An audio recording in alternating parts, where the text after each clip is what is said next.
Hallelujah. આપણા સૈન્યના દેવ યહોવા બાપ, પ્રભુ ઈસુ ખ્રિસ્ત અને પવિત્ર આત્માના સામર્થ્યથી પરાક્રમી નામમાં આપ સર્વને સવારની સલામ. પ્રભુ તમારા દિવસને ખૂબ આશીર્વાદિત કરો. પ્રભુ તમને સારી તંદુરસ્તી આપો, તાજગી સભર રાખો. તમારો આત્મા પ્રભુ આજે નવો તાજો કરો. હાલેલુયા. તમે આજે પ્રભુમાં નવું બળ પકડો. તમારા દરેક અધૂરા કાર્યો પ્રભુ ઈસુના નામમાં પૂરા થાય. તમારા હૃદયની ઈચ્છા પ્રમાણે પ્રભુ આજે તમને આપો. હાલેલુયા. પ્રભુનો આભાર માનીએ. આવો આજે આપણે રોમનોને પત્ર તેના 8મા અધ્યાયની પહેલી કલમમાંથી થોડું મનન કરીએ. રોમનોને પત્ર 8મો અધ્યાયની પહેલી કલમમાં એ પ્રમાણે લખવામાં આવ્યું છે, એ માટે જેઓ ખ્રિસ્ત ઈસુમાં છે તેઓને હવે શિક્ષા નથી. Praise the lord. What a great blessing. કેટલો મોટો આશીર્વાદ. એ માટે જેઓ ખ્રિસ્ત ઈસુમાં છે તેઓને હવે શિક્ષા નથી. શિક્ષા ક્યાંથી આવે છે? શિક્ષા એ આજ્ઞા ભંગના કારણે આવે છે. ઈશ્વરે આપણા માટે ઠરાવેલી વ્યવસ્થા, ઈશ્વરે આપણા માટે આપેલી આજ્ઞાઓનું જ્યારે આપણે ઉલ્લંઘન કરીએ છીએ, એ વ્યવસ્થાઓને આપણે તોડીએ છીએ, એટલે બાઇબલ કહે છે કે તે પાપ થાય છે. આજ્ઞાનું ઉલ્લંઘન એ પાપ છે, અને આ પાપ આપણા જીવનમાં શિક્ષા લઈ આવે છે. આદમે પાપ કર્યું અને તેને શિક્ષાત્મક પગલા રૂપે પ્રભુએ તેને એદન વાડીમાંથી હાંકી કાઢ્યો. ઇટ મીન્સ ઈશ્વરની હાજરીમાંથી તેને હાંકી કાઢવામાં આવ્યો. શિક્ષા. અને બાઇબલ એવું કહે છે, રોમન 6 અધ્યાય ને 23મી કલમમાં, જે પાપનો મુસારો મરણ છે. 3:23માં એવું કહે છે, કેમ કે સઘળાએ પાપ કર્યું છે અને સઘળા ઈશ્વરના મહિમાથી અધૂરા છે. 3:10 રોમન 3:10 કહે છે, કોઈ ન્યાય નથી, એક પણ નથી. હજકીએલ 18:20માં પ્રભુનું વચન કહે છે, જે જેવું પાપ કરે તે માર્યો જાય. યર્મિયા 5:25માં કહે છે કે પાપના કારણે આપણા આશીર્વાદો રોકાઈ રહેલા છે. પણ આજે જે વચન વાંચ્યું એ કેટલું અદ્ભુત છે. એ માટે જેઓ ખ્રિસ્ત ઈસુમાં છે તેઓને હવે શિક્ષા નથી.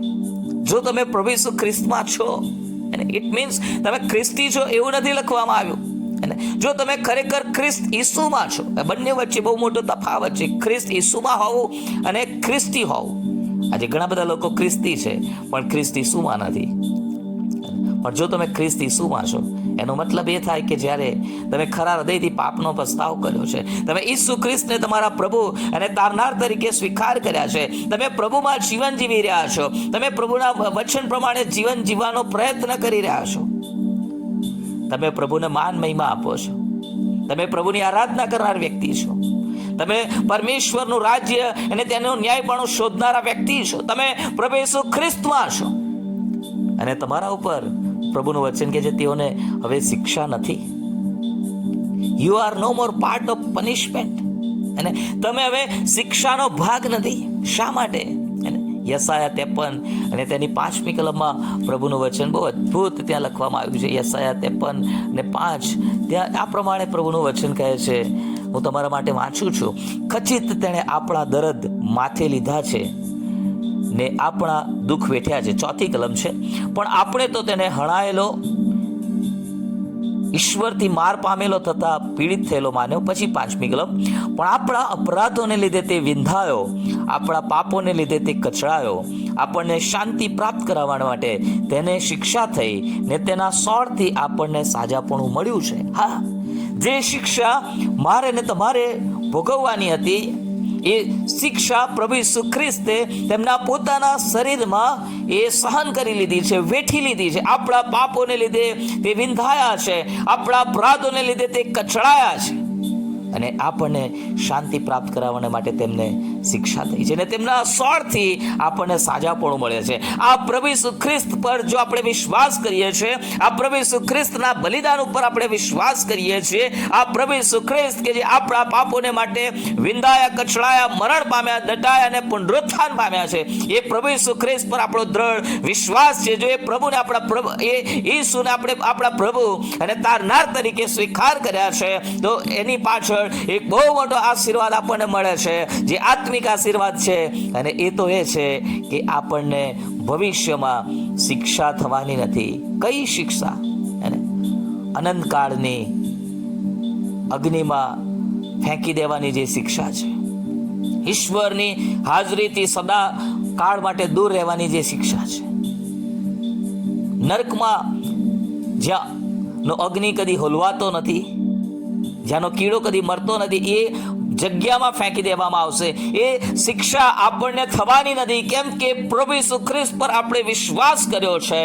પ્રભુ ઈસુ ખ્રિસ્ત પર આપણો વિશ્વાસ છે, માટે પ્રભુ ઈસુ ખ્રિસ્ત એ આવનારા કોપથી, આવનારી શિક્ષાથી આપણને બચાવી લીધા છે. પ્રભુનો ધન્યવાદ હો. પણ વાલા, ઘણા બધા લોકોને એવો પ્રશ્ન થાય છે કે આપણને આ જીવનમાં શિક્ષાઓ તો થાય છે, પ્રભુ ઈસુ ખ્રિસ્ત પર વિશ્વાસ કર્યા પછી પણ આપણે કોઈ પણ વ્યક્તિ સંપૂર્ણ પાપ રહિત જીવન જીવતા નથી. આપણે શરીરમાં છીએ, માટે જેમ પ્રેરિત પાઉલ કહે છે કે હું જે નથી ચાહતો એ મારાથી થયા કરે છે.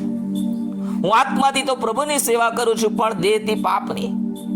ઘણી બધી વખત આપણે આ શરીરમાં છીએ ત્યારે આપણે જે નથી બોલવા માંગતા, જે નથી વિચારવા માંગતા, જે આપણે નથી કરવું, ઘણીવાર એ કરી બેસીએ છીએ.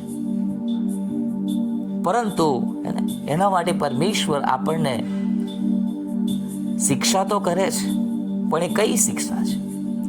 જ્યારે આપણે પ્રભુ ઈસુ પર વિશ્વાસ કરીએ છીએ ત્યારે પ્રભુ ઈસુ ખ્રિસ્ત પરના વિશ્વાસ દ્વારા આપણે દેવના દીકરાઓ બની જઈએ છીએ, ઈશ્વરના બાળકો બની જઈએ છીએ. અને પછીથી જે શિક્ષા આપણને થાય છે એ પાપીઓ તરીકે થતી નથી, પણ ઈશ્વરના પુત્રો તરીકે શિક્ષા થાય છે. અને એ શિક્ષા આપણા માટે આશીર્વાદરૂપ છે. જેમ હિબ્રુઓના પત્ર 12 અધ્યાય 6 કલમમાં લખેલું છે, કેમ કે જેના પર પ્રભુ પ્રેમ રાખે છે તેને તે શિક્ષા કરે છે. તમે પ્રભુના બાળક છો, પ્રભુ તમારા પર પ્રેમ રાખે છે.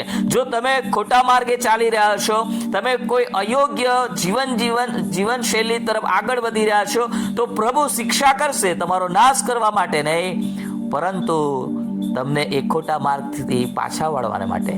અને એટલા માટે ત્યાં કહે છે કે કેમ કે જેના પર પ્રભુ પ્રેમ રાખે છે તે તેને શિક્ષા કરે છે, અને જે પુત્રનો તે સ્વીકાર કરે છે તે દરેકને તે કોરડા મારે છે. યસ, શિક્ષણની ખાતર તમારે સહન કરવું પડે છે. જેમ પુત્રોની સાથે તેમ તમારી સાથે ઈશ્વર વર્તે છે.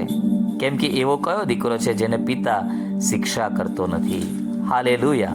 આપણો પ્રભુ આજે પણ આપણને શિક્ષા કરે છે અને પનિશમેન્ટ આપે છે, પણ એ આપણો નાશ કરવા માટે નથી, પરંતુ એ આપણને હાલેલુયા વધારે સારું જીવન આપવા માટે છે, વધારે સારા આશીર્વાદો આપવા માટે છે. માટે આવો પ્રભુ આપણને મળ્યો છે, જે આવનાર શિક્ષાથી આપણને બચાવે છે, પણ વર્તમાન સમયમાં જરૂર પડે ત્યારે એ શિક્ષા કરે છે, કોરડા પણ મારે છે. અને એટલા માટે પ્રેરિત યાકૂબ એવું લખે છે કે આ પણ ઉપદેશકોને તો વિશેષ ને ભારે સજા થશે. એ કઈ સજાની વાત છે? પ્રભુના બાળકોને પ્રભુ ક્યારેય નરકમાં નાખી દેવાના નથી, પણ પ્રભુ શિક્ષા તો કરશે, કેમ કે તે અદલ ઇન્સાફ કરનાર ન્યાયી પરમેશ્વર છે.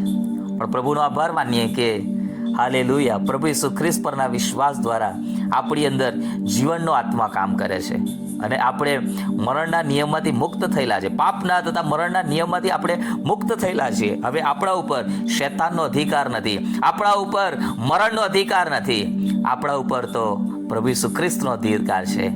આપણા ઉપર જીવન રાજ કરે છે, આપણા ઉપર પ્રભુની કૃપા રાજ કરે છે. આવા મહાન પ્રભુને ભજવાનું, તેમની સેવા કરવાનું, તેમને મહાન મહિમા આપવાનું ચાલુ રાખો, અને ખ્રિસ્ત ઈસુમાં બની રહો. પ્રભુ ઈસુ ખ્રિસ્તે કહ્યું, તમે મારામાં રહો તો તમે ઘણા ફળ લાવશો. પ્રભુ આ વચનો સમજવાને માટે તમારી સહાય કરો. God bless you. Have a nice day.